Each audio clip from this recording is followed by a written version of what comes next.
Petite vidéo détente pour le week-end. Dans cette vidéo, je vais vous raconter une histoire pour expliquer ce qu'est la manifestation. Si vous voulez l'expliquer à quelqu'un ou si vous n'y connaissez rien non plus et que vous voulez comprendre exactement de quoi il en retourne. Quand j'explique ce qu'est la manifestation, je raconte donc une histoire. Et cette histoire, elle a eu lieu il y a très longtemps, du temps des hommes des cavernes. Dans un clan, il y avait un individu un petit peu différent des autres, un vilain petit canard en quelque sorte. Et dans son clan, il y avait un problème récurrent. Il n'avait pas toujours de feu. Parfois, il réussissait à s'en procurer quand il y avait un orage et un incendie, mais la plupart du temps, il vivait sans le feu. Donc c'était un problème pour lui, c'était un problème pour son clan. Alors un jour, cet individu décide de devenir maître du feu. Il voulait résoudre son problème et le problème de son clan. Mais il ne savait pas comment s'y prendre. Donc il décide de partir et de rencontrer les autres clans, de rencontrer les maîtres du feu de chaque autre clan qu'il allait pouvoir visiter. Pour apprendre, pour devenir maître du feu. Il arrive dans un premier clan et demande à voir le maître du feu. Il le rencontre et lui demande comment est-ce que tu es devenu maître du feu, comment tu fais pour que ton clan ait toujours du feu à disposition. Et ce premier maître du feu lui dit c'est pas compliqué. Moi, il y a très longtemps de ça, j'ai vu un incendie et j'ai récupéré une braise et je l'ai gardée. Je l'ai fait fructifier. Je l'ai gardée précieusement tout le temps. Je l'ai protégée. J'ai empêché tout le monde de s'approcher de ça. Et j'ai nourri ce feu depuis des décennies. Donc mon clan n'a jamais manqué de feu. Et moi non plus. Alors, notre petit homme en question se dit, bon, si c'est ça, maître du feu, très bien. On va visiter un autre clan. Alors il arrive dans un autre clan et il demande à voir ce nouveau maître du feu. Et il le rencontre, fort sympathique. Et il lui demande, comment es-tu devenu maître du feu ? Alors, ce personnage plutôt sympathique lui dit, c'est pas compliqué. Moi, quand il y a un orage, je cours, je prévois déjà l'orage et je cours chercher une braise très vite. Et je la fais grossir, je lui donne à manger et du bois, et je fais un immense brasier. Bon, d'accord. Et après, toutes les tribus avoisinantes qui n'ont pas eu la chance que j'ai eue viennent me demander du feu. Donc je leur donne du feu. Et parfois, je donne tout et je n'ai plus assez de feu, je suis obligée d'attendre le prochain orage. Mais je sais faire du feu. Ah d'accord. Bon. Alors, un petit bonhomme est un petit peu circonspect. Et il s'en va voir un autre maître du feu encore. Et il lui demande, et toi, comment est-ce que tu es devenu maître du feu ? Et cet autre maître du feu est très intelligent, très malin, très futé. Et il dit, moi, c'est pas compliqué. Je repère là où il y a de la fumée, dans les autres clans, et je vais négocier. Je vais négocier qu'on me donne du feu contre de la marchandise, de la viande, des femmes, et je récupère mon feu. Et après, je le fais grandir, je le protège. Je le distribue à certaines personnes de la tribu. D'accord. Bon.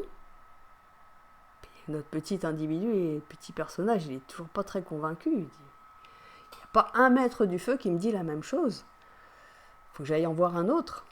Qui retourne dans un autre clan encore à nouveau et il rencontre un nouveau maître du feu. Il lui demande, comment est-ce que tu es devenu maître du feu ? Ah, mais pour ça, il faut que tu me donnes du feu si tu veux que je te révèle mon secret. Va me chercher un brasier et je t'expliquerai le secret pour être maître du feu. » Alors là, notre petit bonhomme,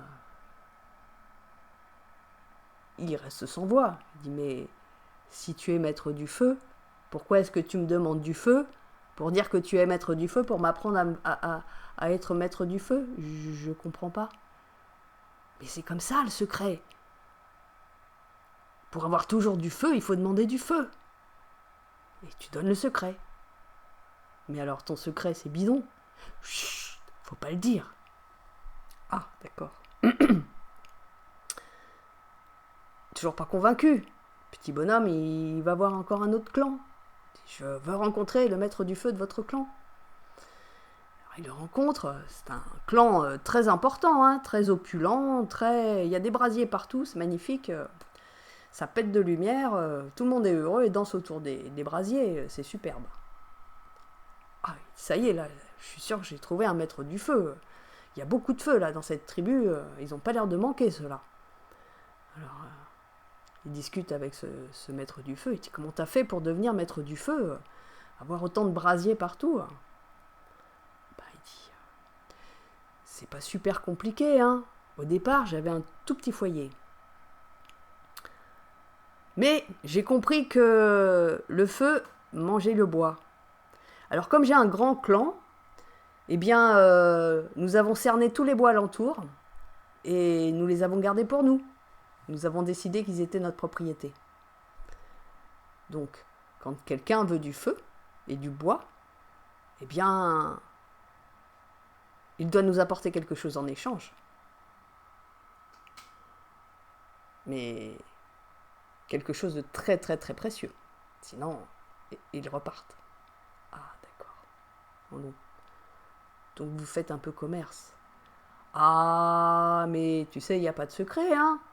Si tu veux être opulent, il faut que tu fasses de la négociation et du commerce. Sinon, ça ne marche pas. Alors là, notre petit bonhomme, il est vraiment très très déçu. Et il se dit, bon, j'arrête. Il n'y en a aucun qui va m'apprendre à faire du feu. C'est pas possible. Je rentre. Donc il rentre dans son clan, il est tout dépité. Tous ceux qui avaient grand espoir sont déçus. Il y en a qui le critiquent, il y en a qui le traitent de fou, il y en a qui lui disent « Je savais que tu n'allais pas réussir. » Et puis bah, résultat des courses, nous on avait besoin de bras et t'étais pas là. Et t'arrives et tu sais toujours pas faire du feu. Et les critiques et fusent. Il dit si, j'ai appris, mais ça me va pas. J'ai rencontré un maître du feu qui était un généreux. Mais en fait, il sait pas faire du feu. Il le récupère. J'ai rencontré un maître du feu qui était super radin. Et en fait, il sait pas faire du feu. Il sait le protéger. Mais c'est tout. Puis j'en ai rencontré un autre, il savait pas non plus faire du feu. Il en avait beaucoup. Mais c'est parce qu'il était intelligent et rusé. Ah, j'en ai rencontré des maîtres du feu, mais j'ai toujours pas appris à en faire. Très déçu. Les semaines passent, l'hiver arrive et il fait froid. Et notre petit bonhomme, il est assis dans la grotte, à côté de son ami qui est en train de tailler du silex pour faire des flèches. Et d'un seul coup, il regarde, il s'aperçoit que en taillant le silex, il y a des étincelles qui se forment. Alors il reste assis, très calme. Et puis d'un seul coup, une étincelle, dans sa tête aussi. Il associe l'étincelle du feu, le bois séché ou l'herbe séchée, si on associe les deux en même temps. Et il s'entraîne, et il commence à s'entraîner dur, hein. Il s'entraîne très dur. Au début, ça marche pas, il s'énerve, et ça marche pas, et ça vient pas, et les gens ont froid, et lui, il a froid. Et il y a des bêtes sauvages à repousser. Mais il continue, il s'acharne, il va y arriver, il est persuadé qu'il va y arriver. Et donc, il continue. Et un jour, ça y est, Il maîtrise sa technique. Il sait produire l'étincelle exactement au bon moment, mettre dans la petite étouffe, souffler dessus et hop, la flamme apparue de nulle part. Magnifique. Alors il continue, il reproduit et il maîtrise son geste. Ça y est, il est maître du feu. Alors il se dit, mais c'est génial, ça y est, j'ai réussi. Je vais mettre mon clan à l'abri. Moi, je vais être à l'abri aussi. Les silex, on en trouve partout. Le bois, l'herbe séchée, c'est pas difficile. On peut en mettre de côté à la belle saison. Et c'est magnifique. Et on n'est pas obligé de commercer. On n'est pas obligé de vendre nos marchandises, nos femmes. On n'est pas obligé d'aller mendier du feu dans le clan voisin. On n'est pas obligé de... on est obligé de rien. On est maître du feu, on est autonome, ça y est. Et puis non seulement on est autonome, mais en plus, moi je vais pouvoir apprendre à tout le monde à faire du feu, à maîtriser le feu, à partir de rien. Et puis si tout le monde sait faire du feu, il n'y aura plus de chantage possible, il n'y aura plus de guerre de clans, il n'y aura plus la guerre du feu, c'est fini. Tout le monde aura la capacité d'apprendre à faire du feu et sera autonome. C'est magnifique. Fin de l'histoire.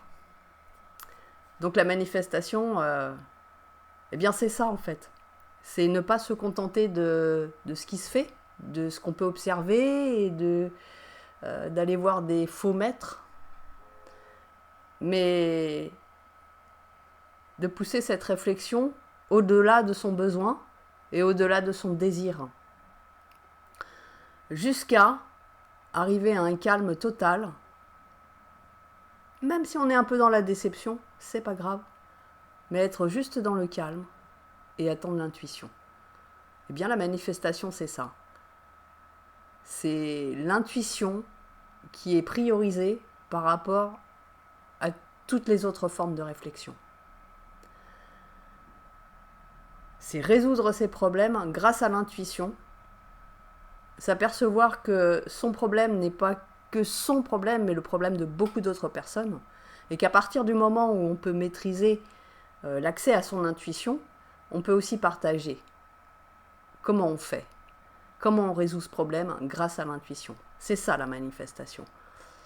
Alors on n'est pas du jour au lendemain maître de la manifestation, ça c'est pas possible. Je ne sais même pas si un jour on peut être réellement maître de la manifestation, mais en tout cas, on commence déjà par être curieux, insatisfait de ce qui est proposé autour, parce que on n'est pas les mêmes personnes. Et puis, méditatif, relâché, sans attente. Et là, on peut manifester. Voilà, c'est la fin de cette vidéo et je vous laisse sur cette réflexion. Je vous dis à une prochaine vidéo, toujours sur la manifestation.